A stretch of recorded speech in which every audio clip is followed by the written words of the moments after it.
Something is there. Something is there. എന്നോട് ചോദിച്ചു അവിടെ ആരാ കർട്ടന്റെ ബാക്കിൽ. അപ്പൊ എന്റെ ക്യാബില് ഫുൾ ഗ്ലാസ് ആയതുകൊണ്ട് ബ്ലാക്ക് കാർ ഓഫീസിൽ വന്നിട്ടുള്ളവർക്ക് അറിയാം. എല്ലാം കഴിഞ്ഞ് പോകാൻ നേരം എന്നോട് പറഞ്ഞു, രോഹിത് ആരോ ഉണ്ട്. ഒരാളുടെ കഥ പറയണമെങ്കിൽ അവരുടെ ആത്മാവിന്റെ അനുവാദം വേണം, ഇല്ലാതെ രോഹിതിന് അത് പറയാൻ പറ്റില്ല. ഞാനിത് എക്സ്പോർട്ട് ചെയ്യാം.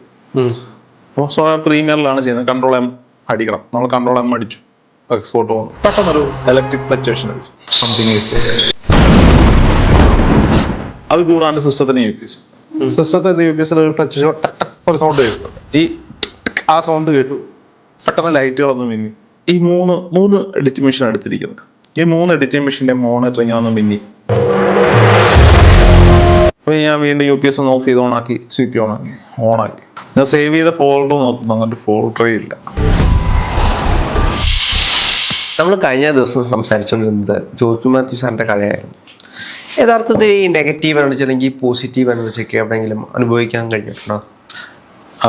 അബാക് മീഡിയ എങ്ങനെ സ്പിരിച്വൽ കണ്ടന്റുകൾ ചെയ്തു തുടങ്ങി, അതിൽ ജോർജ് മാത്യു സാറിൻ്റെ ഇൻ്റർവ്യൂ എടുത്ത കഥ, ഇതാണ് നമ്മൾ കഴിഞ്ഞ ദിവസം പറഞ്ഞത്. അത് പബ്ലിഷായി, അതിൽ കുറേ കമൻറ്റുകളൊക്കെ വരുന്നുണ്ട്. അപ്പോൾ അതിൽ 1-2 പേര് ഇന്നയാളുടെ ഇൻ്റർവ്യൂ എടുത്താൽ കൊള്ളാം എന്ന് സജസ്റ്റ് ചെയ്യുന്നത് കണ്ടു. അപ്പോൾ അത് പറഞ്ഞു തുടങ്ങാം. പ്രേക്ഷകരോടാണ്, നിങ്ങൾക്ക് ആരുടെയെങ്കിലുമൊക്കെ വീഡിയോ അല്ലെങ്കിൽ നിങ്ങൾക്ക് എക്സ്പീരിയൻസ് ഉള്ള അല്ലെങ്കിൽ നിങ്ങൾക്ക് അറിയാവുന്ന, നിങ്ങൾ വായിച്ചിട്ടുള്ള, കണ്ടിട്ടുള്ള ആരുടെയെങ്കിലുമൊക്കെ ഇൻ്റർവ്യൂകൾ അബാക് മീഡിയയിൽ വന്നാൽ കൊള്ളാം എന്ന് തോന്നുകയാണെങ്കിൽ നിങ്ങൾ ഈ വീഡിയോയുടെ കമൻറ്റ് ബോക്സിൽ ആ പേരുകൾ നിർദ്ദേശിക്കുക. അവരെ കോൺടാക്ട് ചെയ്യാനുള്ള നമ്പർ കൂടി ഈ വീഡിയോയുടെ ഡിസ്ക്രിപ്ഷനിലെ ചാനലിൻ്റെ നമ്പർ, അത് ഞാൻ തന്നെ കൈകാര്യം ചെയ്യുന്ന നമ്പറാണ്, അതിൽ കൊടുത്തിട്ടുണ്ട്. അതിൽ വാട്സപ്പിൽ അയച്ചു തന്നാൽ ഞങ്ങൾ അവരെ കോൺടാക്ട് ചെയ്ത് പറ്റുമെങ്കിൽ എത്രയും പെട്ടെന്ന് തന്നെ അവരുടെ ഇൻ്റർവ്യൂകൾ ഞങ്ങൾക്കൊരു ടീമുണ്ട്. ആ ടീം പരിശോധിച്ചതിന് ശേഷം ഇൻ്റർവ്യൂ ചെയ്യാൻ പറ്റുന്നതാണെങ്കിൽ ഞങ്ങൾ പ്രേക്ഷകരിലേക്ക് എത്തിക്കുന്നതായിരിക്കും. അതുമാത്രമല്ല, അബാക് മീഡിയയിൽ ഇന്ന തരത്തിലൊരു പ്രോഗ്രാം ആരംഭിച്ചാൽ കൊള്ളാം എന്ന് നമ്മുടെ പ്രേക്ഷകർ സജസ്റ്റ് ചെയ്യുകയാണെങ്കിൽ അതും പരിഗണിക്കാൻ ഞങ്ങൾ തയ്യാറാണ്. ഇത് രാഹുലെ, നമ്മുടെ ചാനൽ അബാക് മീഡിയ എന്ന് പറയുന്നത് പൂർണ്ണമായും ഈ പ്രേക്ഷകരുമായി സംവദിക്കാൻ ആഗ്രഹിക്കുന്ന ചാനലാണ്. പ്രേക്ഷകരുടെ അഭിപ്രായങ്ങൾ, നിർദ്ദേശങ്ങളൊക്കെ കൃത്യമായി എടുക്കുന്ന ചാനലാണ്. നമ്മുടെ ചാനലിൽ വന്നു പോയിട്ടുള്ള ഗസ്റ്റുകളിൽ അധികവും മറ്റു പലരും സജസ്റ്റ് ചെയ്ത് വന്നിട്ടുള്ളവരാണ്. കഴിഞ്ഞ ദിവസം നമ്മൾ ശ്രീനിവാസ പൈസാറിൻ്റെ വീഡിയോ കുറേ ദിവസങ്ങളായിട്ട് നമ്മൾ പബ്ലിഷ് ചെയ്യുന്നു. ശ്രീനിവാസ പൈസാർക്ക് നമ്മുടെ അബാക് തുടങ്ങിയ കാലം മുതൽ സ്ഥിരം പ്രേക്ഷകരാണ്. ചെറിയ ചെറിയ തിരുത്തലുകളും അഭിപ്രായങ്ങളും അഭിനന്ദനങ്ങളും കൃത്യമായി നമ്മളെ അറിയിച്ചു കൊണ്ടിരുന്ന ആളാണ്. അതിനുശേഷം അദ്ദേഹമായിട്ട് സംസാരിച്ചപ്പോഴാണ് അദ്ദേഹത്തിന് ഇങ്ങനെ ഒരു സ്പിരിച്വൽ ബാക്ക്ഗ്രൗണ്ട് ഉണ്ടെന്ന് മനസ്സിലായി. അല്ലെങ്കിൽ അദ്ദേഹത്തിൻ്റെ പ്രൊഫഷനുമായി ബന്ധപ്പെട്ടൊക്കെ നമ്മൾ വീഡിയോകൾ പബ്ലിഷ് ചെയ്തു. അത്തരത്തിൽ നമ്മളുമായി വന്നു പോയിട്ടുള്ള എല്ലാ ഗസ്റ്റുകളുമായി നല്ല ബന്ധം, ചിലരെ ഒഴിച്ച്, അതായത് 1-2 പേർ, വിരലെണ്ണാവുന്ന 1-2 പേരെ ഒഴിച്ച് മറ്റുള്ളവർ, അത് അവരുടേതായ പ്രശ്നങ്ങൾ കാരണമായിരിക്കും. അപ്പോൾ അബാക് മീഡിയയിൽ ഏതെങ്കിലുമൊക്കെ വീഡിയോകൾ കാണാൻ ആഗ്രഹിക്കുന്നവർ ഞങ്ങൾക്ക് കമൻറ്റ് ബോക്സിൽ കമൻറ്റ് ചെയ്യുക. ഞങ്ങൾ അവരെ എത്രയും പെട്ടെന്ന് നമ്മുടെ ഫ്ലോറിൽ എത്തിക്കാനുള്ള ശ്രമങ്ങൾ ആരംഭിക്കുന്നതായിരിക്കും എന്ന് പറഞ്ഞുകൊണ്ട് തുടങ്ങാം. രാഹുലിൻ്റെ ചോദ്യം, ജോർജ് മാത്യു സാറുമായി ബന്ധപ്പെട്ട് അവിടെ പോയ ആദ്യത്തെ അത് പറഞ്ഞു. പക്ഷേ ഈ എനർജികൾ എങ്ങനെ എവിടെയെങ്കിലും ഒക്കെ ഒത്തിരി പേരെ കണ്ടത്? ഞാൻ പറയാം. അന്ന് നമുക്ക് ഫീൽ ചെയ്ത കുറേ കാര്യങ്ങൾ പറഞ്ഞു. പിന്നീടും അദ്ദേഹത്തിൻ്റെ വീട്ടിൽ വെച്ചിട്ടാണ് നമ്മുടെ വേണുചേട്ടൻ്റെ ഒരു ഇൻ്റർവ്യൂ, അത് പ്രിയപ്പെട്ട രാജനാഥാണ് ആ വീഡിയോ ഇൻ്റർവ്യൂ എടുത്തത്. അന്ന് ഞാനുണ്ടായിരുന്നില്ല. അന്ന് ഓർക്ക് അനുഭവപ്പെട്ട കുറേ കാര്യങ്ങളെ പറ്റിയൊക്കെ അവർ ഷെയർ ചെയ്ത്, ശില്പയും വിനീതും രാജനാഥും ഒക്കെ നമ്മളോട് ഷെയർ ചെയ്ത അനുഭവങ്ങൾ എനിക്കുണ്ട്. അബാകൊക്കെ തുടങ്ങുന്നതിന് മുമ്പുള്ള ഒരു കഥ ഞാൻ പറയട്ടെ രാഹുലെ. അന്ന് ഞാൻ നവകേരള ന്യൂസിൽ വർക്ക് ചെയ്യുന്ന സമയമാണ്. അന്ന് ഞാൻ ചീഫ് എഡിറ്റർ ആയിട്ടില്ല, നവകേരള ന്യൂസിൻ്റെ ചീഫ് എഡിറ്റർ ആയിട്ടില്ല. ഞാൻ റിപ്പോർട്ടിങ്ങിൽ നിൽക്കുന്ന സമയമാണ്. നവകേരള ന്യൂസിൻ്റെ ഓഫീസ് വന്നിട്ട് എറണാകുളത്ത് ഓഫീസുണ്ട്. നരബലി നാടിനെ പിടിച്ചു കുലുക്കിയ സമയം, ഇലന്തൂർ നരബലി. മറ്റൊരു ചാനലിൽ നിന്ന് ഞാൻ നവകേരളയിലേക്ക് എത്തിയ സമയമാണ്. അന്ന് ധന്യശേഖറും നവകേരളയിലേക്ക് എത്തിയ സമയം. അന്ന് എൻ്റെ കൂടെ ക്യാമറമാനായി തിരുവനന്തപുരത്തുള്ള വിഷ്ണു എന്നു പേരുള്ള ഒരാളാണ് ഉണ്ടായിരുന്നത്. അപ്പം ഞങ്ങൾ എപ്പോഴും ചെയ്യുന്നത് പുറത്തൊക്കെ പോയിട്ട് വാർത്തകളും ഒക്കെ എടുക്കുക. അഭിഷേക് എന്നോടൊപ്പം ഫുൾ ടൈം ഉണ്ട്. അഭിഷേകും അത്യാവശ്യം നല്ല രീതിയിൽ കണ്ടനൊക്കെ ചെയ്യും. കേരള സ്പീക്ക് ചാനലിൽ കാര്യങ്ങൾ നോക്കി അതിൽ വീഡിയോ ചെയ്യുകയൊക്കെ ചെയ്യുന്ന അഭിഷേക്. അപ്പോൾ നരബലി കേസ് റിപ്പോർട്ട് ചെയ്യാൻ സ്പോട്ടിൽ പോയതൊക്കെ, എലന്തൂർ പോയതും ഒക്കെ ധന്യയായിരുന്നു. എറണാകുളത്ത് വാർത്തകൾ റിപ്പോർട്ട് ചെയ്തതൊക്കെ ധന്യയായിരുന്നു. അപ്പോൾ ഈ സമയത്ത് നമ്മുടെ ഓഫീസിൽ അത്യാവശ്യം സ്റ്റാഫ് സ്ട്രെങ്തും കാര്യങ്ങളും ഒക്കെ ഉണ്ട്. ഇങ്ങനെ ഇരിക്കുന്നൊരു ദിവസമാണ് ഒരു വാർത്ത, എനിക്ക് തോന്നുന്നു മാതൃഭൂമിയാണോ മനോരമയാണോ എന്ന് ഞാൻ ഓർക്കുന്നില്ല, മാതൃഭൂമിയാണെന്നാണ് എൻ്റെ വിശ്വാസം. അഭിഷേക് കൊണ്ടുവന്നിട്ട് പറയുന്നത്, ചേട്ടാ ഇത് നോക്കിയേ, ഇത് നല്ലൊരു കണ്ടന്റാണ്, നമുക്ക് പോയി എടുത്താലോ എന്ന് ചോദിച്ചിട്ട്. അപ്പം നരബലി കേസ് കഴിഞ്ഞു, ഷാഫിയെ അറസ്റ്റ് ചെയ്തു, ഇവർ തെളിവെടുപ്പും കാര്യങ്ങളൊക്കെ നടക്കുന്ന സമയമാണ്. മാതൃഭൂമിയിൽ വന്ന ആർട്ടിക്കിളാണ്, ആലപ്പുഴയിൽ ഒരു വീട്ടിൽ ഷാഫിയുടെ രൂപസാദൃശ്യമുള്ള ഒരാൾ ഒരു മരണ വീട്ടിൽ പങ്കെടുത്തതായി നാട്ടുകാർ സംശയം പറയുന്നു. അന്ന് നരബലിയുമായി ബന്ധപ്പെട്ട് ഊഹാപോഹ കഥകളൊക്കെ ഇങ്ങനെ പടച്ചു വിട്ടുകൊണ്ടിരിക്കുകയാണ് ചാനലുകളൊക്കെ. അപ്പോൾ മാതൃഭൂമി പോലൊരു പത്രത്തിൽ, മാതൃഭൂമി ആണെന്നാണ് എൻ്റെ വിശ്വാസം, ഉറപ്പില്ല, ആലപ്പുഴ എഡിഷനിൽ ഇത്തരത്തിലൊരു വാർത്ത കണ്ടപ്പോൾ ഇത് കൊള്ളാമല്ലോ, നല്ല സബ്ജക്റ്റാണ്. അപ്പം അഭിഷേക് എന്നോട് എന്നെ ചേർത്തല ബസ് സ്റ്റാൻഡിൻ്റെ ദുരവസ്ഥയെപ്പറ്റി പറഞ്ഞുകൊണ്ടിരിക്കുക. അഭിഷേക് ചേർത്തലക്കാരനാണ്. അപ്പോൾ എല്ലാ ദിവസവും KSRTC ബസ്സിൽ വരുമ്പോൾ ചേർത്തല ബസ് സ്റ്റാൻഡിലേക്ക് ബസ്സുകൾ കയറുകയും ചെയ്യുന്ന സ്ഥലത്ത് ഒരു വലിയ കുളവും, ആ കുളം നിറയെ വെള്ളവും ഒക്കെ ആയിട്ട് കിടക്കുകയാണ്. അപ്പോൾ അഭിഷേകിനോട് ഞാൻ നമുക്ക് പോവുകയാണെങ്കിൽ ഈ 2 സ്റ്റോറിയും എടുത്തിട്ട് വരാം എന്നാണ് അഭിഷേക് പറയുന്നത്. അപ്പോൾ ഞാൻ പറഞ്ഞ പോവാം. അങ്ങനെ ഞാനും അഭിഷേകും എൻ്റെ ക്യാമറാമാനും കൂടി ചേർത്തലയിലേക്ക് പോകുന്നു. ഞങ്ങൾ അവിടെ ചെന്ന് ആദ്യം ഈ പറഞ്ഞപ്പെടുന്ന സ്ത്രീയുടെ, അതായത് ഒരു സ്ത്രീയെ കാണാതായിട്ട് വർഷങ്ങളോളമായി, പതിറ്റാണ്ടുകളാവും. അവരുടെ അച്ഛൻ മരണപ്പെട്ടപ്പോഴാണ് ഷാഫിയുടെ രൂപസാദൃശ്യമുള്ള ഒരാൾ വന്നത്. അപ്പോൾ ആ പെൺകുട്ടിയുടെ അല്ലെങ്കിൽ ആ സ്ത്രീയുടെ തിരോധാനത്തിന് പിന്നിൽ ഷാഫിക്ക് പങ്കുണ്ടോ എന്നതായിരുന്നു പത്രം ചോദിച്ച ചോദ്യം. അപ്പോൾ ഈ കേസ് പലരും അന്വേഷിച്ചതാണ്, യാതൊരു തുമ്പും കിട്ടാഞ്ഞതാണ്, ഒരുപാട് ഊഹാപോഹ കഥകൾ വന്നതാണ്, വർഷങ്ങൾക്ക് മുമ്പ് നടന്ന കേസാണ്. അപ്പോൾ ഞങ്ങൾ അവിടെ പോയി, ചേർത്തലയിൽ പോയി. ആദ്യം ഞങ്ങളൊരു ചായക്കടയിൽ കയറി ചായ കുടിക്കാനിരുന്ന സമയത്ത് ആ ചായക്കടയിൽ കണ്ട, നമ്മൾ സ്വാഭാവികമായും നമ്മൾ വിവരങ്ങളൊക്കെ എടുക്കാൻ ഏറ്റവും നല്ലത് ചായക്കടകളൊക്കെ. ചായക്കടയിൽ കണ്ട ആളുകളോട് ഇവരെപ്പറ്റി അന്വേഷിച്ചു. അപ്പം അവരൊക്കെ അങ്ങും ഇങ്ങും തൊടാത്ത കുറേ അഭിപ്രായങ്ങളൊക്കെ പറഞ്ഞു. ഞങ്ങൾ അവിടെ നിന്ന് ആ സ്ത്രീയുടെ വീട് എവിടെയാണെന്ന് തിരക്കി അവിടെ പോകുന്നു. ചേർത്തലയ്ക്ക് ഉൾപ്രദേശമാണ്. അപ്പം അവിടുത്തെ ഒരു ഭൂപ്രകൃതിയൊക്കെ നമുക്കറിയാം, നല്ല മണൽ പോലെയുള്ള മണ്ണും കുറേ മരങ്ങളും കുറ്റിച്ചെടികളും ഒക്കെ ഉള്ള സ്ഥലം, അടുത്തൊരു ചെറിയ കുളവോ അങ്ങനെ എന്തൊക്കെയോ ഉണ്ട്. ഞങ്ങൾ അവിടെ ചെന്നു. അപ്പോൾ ആ വീട് വിറ്റു. ആ വീട്ടിൽ മറ്റൊരു ഫാമിലിയാണ് ഇപ്പോൾ താമസിക്കുന്നത്. അവരുമായി കാര്യങ്ങളൊക്കെ സംസാരിച്ചു. അവർക്ക് കൂടുതൽ വിവരങ്ങളൊന്നും അറിയില്ല. അവർ വാങ്ങിയോടെ പുതിയതായിട്ട് താമസക്കാരാണ്. തൊട്ടയലോക്കത്തെ വീട്ടിൽ പ്രായമായ ഒരു ചേട്ടനെ കണ്ടു. അദ്ദേഹത്തിൻ്റെ ബൈറ്റ് എടുത്തു. അദ്ദേഹത്തിൽ നിന്ന് കുറേ കാര്യങ്ങളൊക്കെ അറിഞ്ഞു. ബട്ട് ആ സ്ഥലത്ത് ചെല്ലുമ്പോൾ എന്തോ ഒരു ഇപ്പോഴാണെങ്കിൽ നമുക്കതിനെ ഒരു നെഗറ്റീവ് എനർജി എന്നൊക്കെ ചിലപ്പോൾ പറയും, എന്തോ ഒരു കണക്ഷൻ ഉള്ളതുപോലെ നമുക്ക് തോന്നാറ്, ഒരു വൈബ്രേഷൻ. അവിടെ നമ്മൾ കുറച്ച് ഷൂട്ടൊക്കെ ചെയ്തു, കാര്യമൊക്കെ പറഞ്ഞു. നമ്മൾ കാറിൽ തിരിച്ച് ഈ കാണാതായ പെണ്ണിൻ്റെ അച്ഛൻ്റെ ഒരു ബന്ധു വീട്ടിൽ പോയി. അവർ ബന്ധുക്കളുമായിട്ടൊക്കെ സംസാരിച്ചു. വന്ന് കുറേ പത്രക്കട്ടിങ്ങുകളൊക്കെ ഇവർ നമ്മളെ കാണിച്ചു. ഇവരുടെ ഫാമിലി ഫോട്ടോ, ഈ പെൺകുട്ടിയുടെ അച്ഛൻ്റെ ഫോട്ടോ ഒക്കെ ആ വീട്ടിലുണ്ടായിരുന്നു. അച്ഛൻ്റെ സഹോദരിയുടെ വീടോ അങ്ങനെ എന്തോണെന്നാണ് ഞാൻ ഓർക്കുന്നത്. ഇതൊക്കെ നമ്മൾ ഷൂട്ട് ചെയ്തിട്ട് നേരെ അവിടെ നിന്ന് ഇറങ്ങുമ്പോഴും മനസ്സ് ഇങ്ങനെ ശൂന്യമായ ഒരു അവസ്ഥയിലാണ്. നേരെ ചേർത്തല ബസ് സ്റ്റാൻഡിലെത്തി. ആ ചേർത്തല ബസ് സ്റ്റാൻഡിൻ്റെ സ്റ്റോറി ചെയ്തു. അപ്പോഴത്തേക്ക് നമ്മൾ മറ്റേത് മറന്നു. അടുത്തൊരു സ്റ്റോറിയിലേക്ക് പോകുമ്പോൾ പഴയ നമ്മളതെല്ലാം റെക്കോർഡ് ചെയ്ത് വെച്ചേക്കാണ്. കുറച്ച് വിഷ്വൽസ് ഫോണിലും ബാക്കി ക്യാമറയിലുമാണ് എടുത്തിരിക്കുന്നത്. അപ്പോൾ ചേർത്തല ചെന്നിട്ട് കൃഷിമന്ത്രി പി പ്രസാദിൻ്റെ മീൻകുളം കണ്ടോ എന്നൊക്കെ ചോദിച്ചിട്ട് നമ്മളൊരു സ്റ്റോറിയൊക്കെ എടുത്തു. കാരണം പി പ്രസാദാണല്ലോ ചേർത്തലയുടെ MLA. ഞങ്ങൾ തിരിച്ച് എറണാകുളത്ത് നമ്മുടെ ചാനലിൻ്റെ ഓഫീസിലെത്തിയിട്ട് അപ്പോഴത്തേക്ക് എല്ലാവരും ഡ്യൂട്ടി, അന്ന് ഓൺലൈൻ ചാനലിൽ അറിയാമല്ലോ, നൈറ്റ് ഡ്യൂട്ടി ഒന്നും ഉണ്ടാവില്ല. നമ്മളവിടെ എത്തി, നമ്മൾ സിസ്റ്റത്തിൽ ഇതെല്ലാം കോപ്പി ചെയ്തു. ഞാൻ തന്നെയാണ് കോപ്പി ചെയ്തത്, എനിക്ക് നല്ല ഓർമ്മയുണ്ട്. അപ്പോൾ എഡിറ്റർ പോയതുകൊണ്ട് ഈ ചേർത്തലയുടെ സ്റ്റോറി അന്ന് എൻ്റേതായിട്ടുള്ള സ്റ്റോറികളൊന്നും പോയിട്ടില്ല. ഞാൻ തന്നെ ഇരുന്ന് എഡിറ്റ് ചെയ്തു. ഒരുമാതിരി എൻ്റെ അന്നൊക്കെ ഔട്ട്ഡോർ സ്റ്റോറികൾ വന്നാൽ ഞാൻ തന്നെ അത് എഡിറ്റ് ചെയ്യും. കാരണം ഏത് വേണം ഏത് വേണ്ട എന്നൊരാൾക്ക് പറഞ്ഞു കൊടുക്കാൻ കൂടി ഇരിക്കുന്ന സമയം കൊണ്ട് എനിക്കത് ചെയ്യാൻ പറ്റുന്നുള്ള കോൺഫിഡൻസ് ഉള്ളതുകൊണ്ട് ഞാൻ തന്നെയാണ് അത് എഡിറ്റ് ചെയ്യുക. അഭിഷേക് ഫോണൊക്കെ ആയിട്ട് അവിടെയൊക്കെ നടക്കുന്നുണ്ട്. നമ്മുടെ ക്യാമറാമാനും അവിടെ എവിടെയൊക്കെ ഉണ്ട്. അപ്പോൾ ഞാനിതെല്ലാം എഡിറ്റ് ചെയ്തു, പബ്ലിഷ് ചെയ്തു.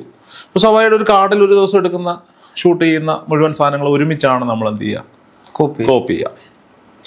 ഇതെല്ലാം കോപ്പി ചെയ്ത് വെച്ചിട്ട് ക്യാമറാമാനോട് ഞാൻ പറഞ്ഞു, ആ ക്യാമറയും മൈക്കും ഒക്കെ കാറിൽ വെച്ചേക്കും. അപ്പോൾ ചാനലിൻ്റെ വണ്ടിയുണ്ട്, ചാനൽ വണ്ടിയാണെന്നാണ് ഞാൻ വിശ്വസിക്കുന്നത്.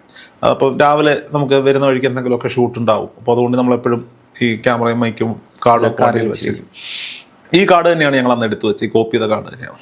ഞങ്ങൾ വീട്ടിൽ പോയി കിടന്നുറങ്ങി, ബാക്കി എല്ലാ കാര്യങ്ങളും നമ്മൾ മറന്നു. രാവിലെ 24 ന്യൂസിൽ ഒരു വാർത്ത കണ്ടു. ഈ കൊലപാതക കേസിൽ, അതായത് ഈ നരബലി കേസിലെ ലൈലയെയും ഷാഫിയെയും കടവന്ത്രയിൽ വെച്ച് ഒരുമിച്ച് കണ്ടിരുന്നു എന്ന് പറഞ്ഞിട്ട് ഒരു കരിക്ക് കച്ചവടക്കാരുടെ ഒരു ബൈറ്റ്.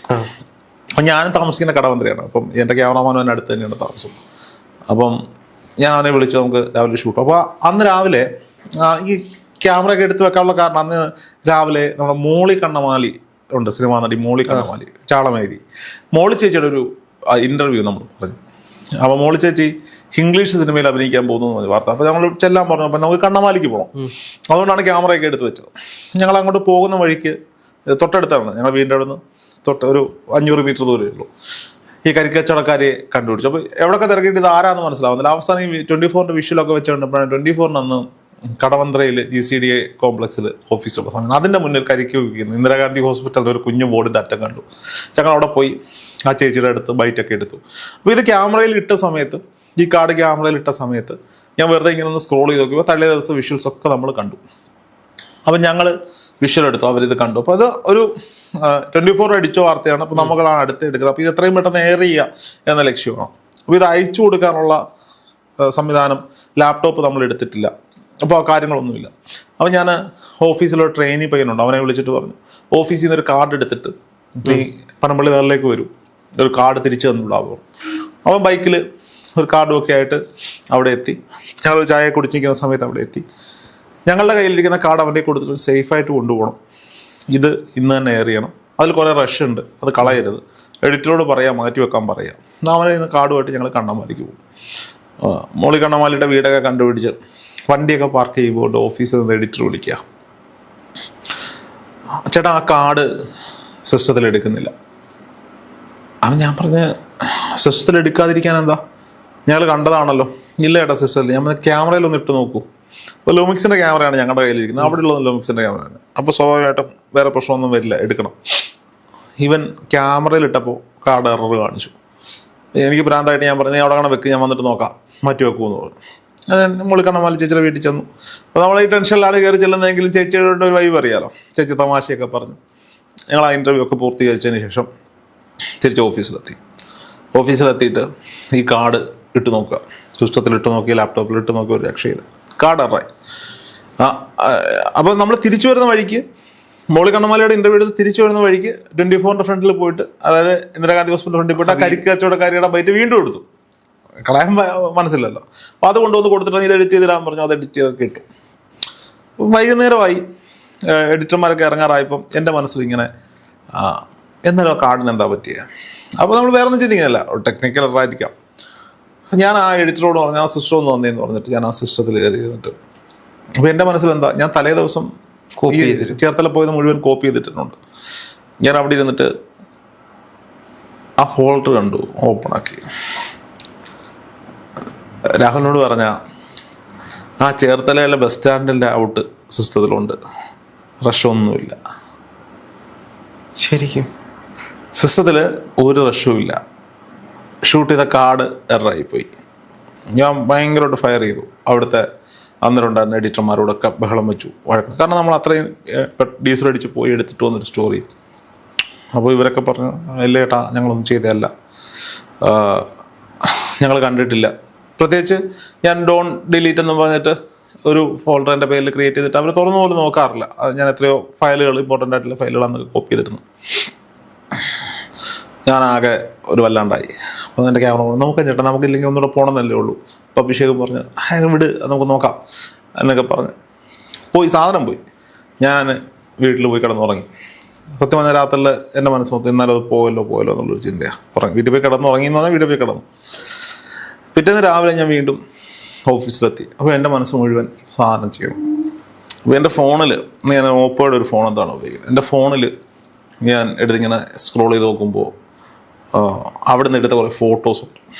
ഈ സ്ത്രീയുടെ ഫോട്ടോ, ആ വീടിൻ്റെ ഫോട്ടോ, അവരുടെ കുടുംബക്കാരുടെ വീട്ടിൽ നിന്നെടുത്ത ഫോട്ടോ ഫ്രെയിംസ്, അങ്ങനെയുള്ള കുറേ പത്ര കട്ടിങ്സ്. ഞാൻ എന്ത് ചെയ്തു, ഞാൻ ഇരുന്നിട്ട് സ്ക്രിപ്റ്റ് ചെയ്തു. അതിനൊരു സ്ക്രിപ്റ്റ് ഉണ്ടാക്കി, അഭിഷേക് ഞാനോട്ട് ഒരു സ്ക്രിപ്റ്റ് ഉണ്ടാക്കിയിട്ട് ഇൻഡോറിൽ ഗ്രീൻ മാറ്റിൽ ഞാൻ ആ പ്രോഗ്രാം പ്രസൻറ്റ് ചെയ്തു. ഇവരുടെ കഥ ഞാൻ പേര് പറയാൻ ആഗ്രഹിക്കുന്നില്ല, അതുകൊണ്ടാവും. ഞാനത് മുഴുവൻ ഷൂട്ട് ചെയ്തിട്ട് ഇവിടെ വന്നിട്ട് എഡിറ്ററോട് പറഞ്ഞു, നീ 1 മണിക്കൂർ റെസ്റ്റ് എടുത്തോ എന്ന് പറഞ്ഞിട്ട് സിസ്റ്റം വാങ്ങി ഞാനിതെല്ലാം കോപ്പി ചെയ്ത് എഡിറ്റ് ചെയ്ത് പകുതിയായ സമയത്ത് എനിക്ക് എവിടെയോ എന്തോ അസൈൻമെൻറ്റ് വന്ന് ഞാൻ പോകേണ്ടി വന്നിട്ട് വൈകിട്ട് തിരിച്ചെത്തി. അപ്പോൾ എൻ്റെ പ്രൊജക്റ്റ് അവിടെ തന്നെ ഉണ്ട്. ഞാൻ ആ പ്രൊജക്റ്റ് ഓൺ ചെയ്ത്, ആരും പോയിട്ടില്ല, എല്ലാവരും ഓഫീസിൽ തന്നെ ഉണ്ട്. ഞാൻ ആ പ്രൊജക്റ്റ് ഓണാക്കി ഇത് എഡിറ്റ് ചെയ്യാൻ ആരംഭിച്ചു. അപ്പോൾ എനിക്കതിനകത്ത് കുറേ വിഷ്വൽസിൻ്റെ കുറവ് ഫീൽ ചെയ്തു. വിഷ്വൽസ് ഇടണോ? അപ്പോൾ ഞാൻ ഓഫീസിൽ തന്നെയുള്ളൊരു പെൺകുട്ടിയോട് പറഞ്ഞു, എനിക്ക് കുറച്ച് വിഷ്വൽസ് വേണം, നീ ഞാൻ ഷൂട്ട് ചെയ്യാം. അപ്പോൾ ക്യാമറമാനോട് പറഞ്ഞു, ഇന്നതുപോലെ ബ്ലറായിട്ട് ഒരു സ്ത്രീ നടക്കുന്ന പോലെ ഒക്കെയുള്ള കുറച്ച് വിഷ്വൽസ്. അത് നമ്മൾ ഓഫീസിൽ തന്നെയൊക്കെ ഷൂട്ട് ചെയ്തു. സാരി ഇല്ലാത്തതുകൊണ്ടൊരു ചുരിദാറിൻ്റെ ഷോളൊക്കെ വെച്ച് അഡ്ജസ്റ്റ് ചെയ്തു, സെറ്റിട്ട് നമ്മൾ സാങ്കല്പികമായി ചെയ്യുമല്ലോ. ഷൂട്ട് ചെയ്തു, ഇതൊക്കെ കൂടി കൊണ്ടുവന്ന് ഇത് എഡിറ്റ് ചെയ്ത് ഔട്ടാക്കി, എഡിറ്റ് ചെയ്ത് വെച്ചു. സ്വാഭാവികമായിട്ട് നമ്മൾ എഡിറ്റ് ചെയ്യുമ്പോൾ ഫയൽ സേവ് ചെയ്ത് പോകും. സേവ് ചെയ്ത് വെച്ചിട്ട് ഞാൻ അന്ന് ഓഫീസിലുണ്ടായിരുന്ന എല്ലാവരെയും വിളിച്ചിരുത്തി ഇത് കാണിച്ചു കൊടുത്തു. അപ്പോൾ എങ്ങനെയുണ്ട്, എല്ലാവരും നല്ല അഭിപ്രായം, രോഹിത് പബ്ലിഷ് ചെയ്യാം, ഓക്കെ നമുക്ക് രാത്രി 7 മണിക്ക് പബ്ലിഷ് ചെയ്യാം എന്നൊക്കെ പറഞ്ഞു. അപ്പോൾ എല്ലാവർക്കും ഇഷ്ടപ്പെട്ട ആ ഒരു സന്തോഷത്തിൽ ഞാനിത് എക്സ്പോർട്ട് ചെയ്യാം. അപ്പോൾ പ്രീമിയറിലാണ് ചെയ്യുന്നത്. Ctrl+M അടിക്കണം. നമ്മൾ Ctrl+M അടിച്ചു, എക്സ്പോർട്ട് വന്നു. പെട്ടെന്നൊരു ഇലക്ട്രിക് ഫ്ലക്ച്വേഷൻ അടിച്ചു. ഈ UPS അന്ന് ഹോം UPS ഉണ്ട്, അത് കൂടാണ്ട് സിസ്റ്റത്തിന് UPS ഉണ്ട്. സിസ്റ്റത്തിന് UPS ഒരു ഫ്ലക്ച്വേഷൻ ടക്ക് ടക്ക് ഒരു സൗണ്ട് കേൾക്കുമല്ലോ. ഈ ആ സൗണ്ട് കേട്ടു, പെട്ടെന്ന് ലൈറ്റുകളൊന്നും മിന്നി. ഈ മൂന്ന് എഡിറ്റിംഗ് മെഷീൻ എടുത്തിരിക്കുന്നത്, ഈ 3 എഡിറ്റിംഗ് മെഷീൻ്റെ മോണിറ്റർ ഇങ്ങനെ ഒന്ന് മിന്നി. എൻ്റെ ലെഫ്റ്റ് സൈഡിലും റൈറ്റ് സൈഡിലും ഇരിക്കുന്ന മോണിറ്ററുകൾ ഓണായി. എൻ്റെ മോണിറ്റർ ഓണായി. ബ്ലാക്ക് എന്ന് പതുക്കെ അതിനകത്ത് ബെൻക്യൂവിൻ്റെ ലോഗോ കാണിച്ചു. മോണിറ്റർ ഓണായി, ബട്ട് സിസ്റ്റം CPU ഓഫാണ്. അപ്പോൾ ഞാൻ വീണ്ടും UPS ഒന്ന് ഓഫ് ചെയ്ത് ഓണാക്കി, CPU ഓണായി. ഞാൻ പ്രൊജക്റ്റ് സേവ് ചെയ്തിട്ടുണ്ട്, എനിക്കറിയാം. ഞാൻ പ്രീമിയർ ഓണാക്കി, റീസെൻ്റ് പ്രൊജക്ട്സ് നോക്കുന്നു, ഇല്ല. ഞാൻ സേവ് ചെയ്ത ഫോൾഡർ നോക്കുന്നു, അങ്ങോട്ട് ഫോൾഡറേ ഇല്ല. നമ്മൾ CAD ട്രാക്കിലൊക്കെ പോയിട്ട് പ്രീമിയർ ഓട്ടോ സേവ് ഒക്കെ നോക്കി, ഒരു പ്രൊജക്റ്റ് ഇല്ല. ആ പ്രൊജക്റ്റ് പൂർണ്ണമായിട്ടും നമ്മുടെ ഭാഗത്ത് നിന്ന് നഷ്ടപ്പെട്ടു. അപ്പോൾ എന്നോട് അന്ന് അവിടെ ഉണ്ടായിരുന്ന ആരൊക്കെയോ പറഞ്ഞു, ഇനി അത് ചെയ്യണ്ട. സ്നേഹത്തിൽ പറഞ്ഞു, ഇനി അത് ചെയ്യണ്ട. പക്ഷെ അത് എൻ്റെ മനസ്സിൽ ഇങ്ങനെ ഒരു വല്ലാത്തൊരു അനുഭവമായിട്ട് കിടക്കും. അപ്പോൾ ആ ഓഫീസ് ഒരു പഴയ വീട്ടിലായിരുന്നു. അന്ന് മുതൽ എൻ്റെ മനസ്സിൻ്റെ തോന്നൽ മാത്രമായിരിക്കും, സംതിങ് ഈസ് ദെയർ. ഇന്നലെ പറഞ്ഞതുപോലെ എന്തോ ഒന്നുണ്ട്. ഇപ്പം ഞാനിത് 2 വർഷം മുമ്പുള്ള കഥയാണ് പറയുന്നത്. അന്ന് തൊട്ട് ഞാൻ ഈ ഒരു സംഭവത്തെ ഒരു ഷോർട്ട് ഫിലിമോ വെബ് സീരീസോ ഒക്കെ ആക്കണം എന്നുള്ള ഒരാഗ്രഹം മനസ്സിൽ കൊണ്ടിട്ടു. ഒരുപാട് പേരോട് പലതരത്തിൽ ഞാൻ അതിൻ്റെ കഥകൾ എഴുതാൻ പറഞ്ഞു. പല രീതിയിൽ കഥകൾ പറഞ്ഞു. അതെല്ലാം ബ്ലോക്കായി പോകും. അതിനും എന്തോ പറയാനുണ്ട്, എന്തെങ്കിലും പറയാനുണ്ടാവും. അടുത്തൊരു ദിവസം ഞാനൊരു പത്തനംതിട്ട യാത്ര നടത്തി. അപ്പോൾ എൻ്റെ കൂടെ നമ്മുടെ എഡിറ്റർ രാഹുലുണ്ട്. രാഹുലിന് ഇച്ചിരി എഴുത്തിൻ്റെ അസ്കിതയുള്ള ആളാണ്. പോയ പോക്കിൽ ഞാൻ ഇവരോട് ഇങ്ങനെ ഒരു കഥ പറഞ്ഞു. അത് ഞാൻ ഇങ്ങനെ ഫ്ലോയിലൊരു കഥ പറയുക. പക്ഷെ ഇത് കൊണ്ടുവന്ന് ഈ സംഭവമായിട്ട് കണക്റ്റഡായി. ഈ കഥയുടെ ഒരു പകുതിയിൽ ഞാൻ പറഞ്ഞ സംഭവം കഥയുമായി ആ സ്ത്രീയുടെ കഥയുമായിട്ട് ഇത് കണക്റ്റായി. ആ സ്ത്രീ ജീവിച്ചിരിപ്പുണ്ടോ മരിച്ചോ ഒന്നും എനിക്കറിയില്ല. തിരക്കി പോയ ഇനി അവരുടെ പ്രേതമാണോ ഭൂതമാണോ അതോ നെഗറ്റീവ് എനർജി ആണോ എനിക്കറിയില്ല. മേ ബി എൻ്റെ മനസ്സിൻ്റെ ആയിരിക്കാം. ഞാനിപ്പോഴും പറഞ്ഞ എൻ്റെ മനസ്സിൻ്റെ ആയിരിക്കും. അപ്പം അത് ആ പറഞ്ഞ കഥ പലരോടും പറഞ്ഞു, പലർക്കും ഇഷ്ടപ്പെട്ടു, എഴുതാൻ പറഞ്ഞു. എഴുതുന്നുണ്ട് എങ്കിൽ പോലും അതിന് പലപ്പോഴും മുടക്കങ്ങൾ സംഭവിക്കുന്നുണ്ട്. അത് മുന്നോട്ട് പോകണം. ഈ കഴിഞ്ഞ ദിവസം കഴിഞ്ഞ ഒരു 10-15 ദിവസം മുമ്പ് നമ്മുടെ ടിറ്റി മാഡം ഓഫീസിൽ വന്നപ്പോൾ ഞാൻ പറഞ്ഞു ഇങ്ങനൊരു സംഭവമുണ്ട്, ഇത് എഴുത്ത് മുടങ്ങി പോവുകയാണ് പലപ്പോഴും. പക്ഷെ എനിക്കതിൻ്റെ റിയൽ ലൈഫിൽ എന്താണ് സംഭവിച്ചതെന്ന് അറിയണം. ഞാനത് പറഞ്ഞുകൊണ്ടിരിക്കുമ്പോൾ പുള്ളിക്കാരുടെ കണ്ണിങ്ങനെ പല വഴിക്ക് പോയി. എന്നോട് ചോദിച്ചു, ഒരു അവിടെ ആരാ കർട്ടൻ്റെ ബാക്കിൽ? അപ്പോൾ എൻ്റെ ക്യാബിൽ ഫുൾ ഗ്ലാസ് ആയതുകൊണ്ട് ഒരു ബ്ലാക്ക് കർ, ഓഫീസിൽ വന്നിട്ടുള്ളവർക്കറിയാം, വെയിൽ കയറാതിരിക്കാൻ ഒരു ബ്ലാക്ക് കർട്ടൻ ഉണ്ട് ഫുള്ളായിട്ട്. ഞാൻ പറഞ്ഞു അവിടെ ആരും വരാൻ വഴിയില്ല. ഞാൻ നോക്കിയില്ല, ഇല്ല ഒന്നുമില്ല വിട്ടേക്ക്, ബാക്കി പറയാൻ പറഞ്ഞു. എല്ലാം കഴിഞ്ഞ് പോകാൻ നേരം എന്നോട് പറഞ്ഞു, രോഹിത് ആരോ ഉണ്ട്. ടിറ്റി മാമിനെ അറിയാമല്ലോ, സോളുമായി കമ്മ്യൂണിക്കേറ്റ് ചെയ്യുക, ആത്മാക്കളുമായി ഡീൽ ചെയ്യുകയും ചെയ്യുന്ന ആളാണ്. രോഹിത് ആരോ ഉണ്ട്. ഒരാളുടെ കഥ പറയണമെങ്കിൽ അവരുടെ ആത്മാവിൻ്റെ അനുവാദം വേണം, ഇല്ലാതെ രോഹിതിനത് പറയാൻ പറ്റില്ല. ഒരാൾ ജീവിച്ചിരിപ്പില്ലെങ്കിലാണേ. അവിടെ ഇപ്പോഴും എനിക്ക് അതെന്താണ് എന്ന് പറയാൻ പറ്റാതെ എൻ്റെ മനസ്സിൽ ഇങ്ങനെ കിടക്കുന്ന ഒരു ക്യാരക്ടറാണ്. ക്യാരക്ടറിന് പേരൊക്കെ ഉണ്ട്. ഞാൻ പറഞ്ഞല്ലോ, പത്തനംതിട്ടയിൽ പോയ വഴിക്ക് ഞാൻ ഈ കഥ പറഞ്ഞവനോട്. അന്ന് രാത്രിയിൽ എനിക്കൊരു കോൾ വരിക, തിരിച്ചുള്ള യാത്രയിൽ ഒരു സ്ത്രീയാണ്. പക്ഷെ അവർ നമ്പർ തെറ്റി വിളിക്കുക, വേറെ ഏതോ രോഹിത്തിനെയാണ് വിളിക്കുന്നത്. എനിക്ക് പരിചയമുള്ള ഒരാൾ തന്നെയാണ് നമ്പർ കൊടുത്തേക്കുന്നത്. ആ പേര് പറഞ്ഞപ്പോൾ എനിക്ക് മനസ്സിലായി പയ്യനാണ്. പക്ഷെ പറഞ്ഞു വന്നപ്പോൾ എന്നോട് എവിടെയാണ് വർക്ക് ചെയ്യുന്നത്? ഞാൻ പറഞ്ഞ ചാനലിലാണ്. ആണോ? എൻ്റെ കസിനും മാധ്യമപ്രവർത്തകനാണ്. പറഞ്ഞു വന്നപ്പോൾ ഈ ഇൻസിഡൻറ്റുമായി കണക്റ്റ് ആവുന്ന ഒരാളുടെ പേരാണ് പറഞ്ഞത്. എന്തിനാണെന്ന് അവരെന്നെ വിളിച്ചതെന്ന് എനിക്കിപ്പോഴും അറിയില്ല. ഞാൻ അവിടെ എത്താൻ കാരണക്കാരനായ ഒരാളുടെ പേര് പറഞ്ഞു. അന്നത്തെ ദിവസം എന്തിനാ അവരെന്നെ വിളിച്ചു? Something is there. മിസ്റ്റീരിയസ് ആയി തുടരുകയാണ്. മേ ബി ചിന്തകളാകാം, മനസ്സിൻ്റെ പ്രശ്നങ്ങളാകാം.